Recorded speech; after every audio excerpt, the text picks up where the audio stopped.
Hi guys, ito na naman tayo sa ating challenge sa 61 to 70 kilograms category challenge.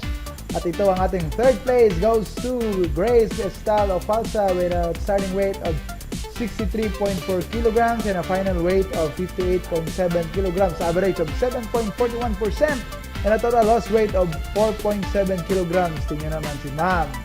Ayan, pumayat talaga si ma'am. Tingnan yung bewang ni ma'am, lumiit, pati yung mga paa ni ma'am, binti, lumiit din. Yan ang ating third place. Second place goes to Odette Walk. Yan, from 64.4 kilograms and a final weight of 57.7 kilograms with an average of 10.44%. Ito la lost weight of 6.7 kilograms. Tingnan naman si ma'am, lumiit talaga yung bilbil ni ma'am at saka yung paa at binti.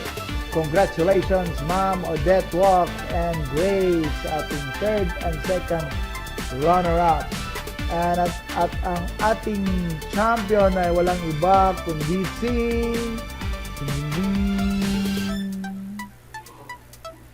champion, walang iba ay si Marife, starting weight of 70.2 kilograms and a final weight of 62.1 kilograms. Average of 11.54%. Tingnan nyo naman si ma'am. Yun talaga yung bewang. At saka yung overall katawan ni ma'am. With an average of 11.54% and a total loss weight of 8.1 kilograms. Ayan, klarong-klaro sa weighing scale ni ma'am. Yan po ang ating champion, si Marife. Again, tingnan natin. Yan. Ang katawan ni ma'am. Lumit talaga. Alright, so keep on low carb guys and do it as a way of eating.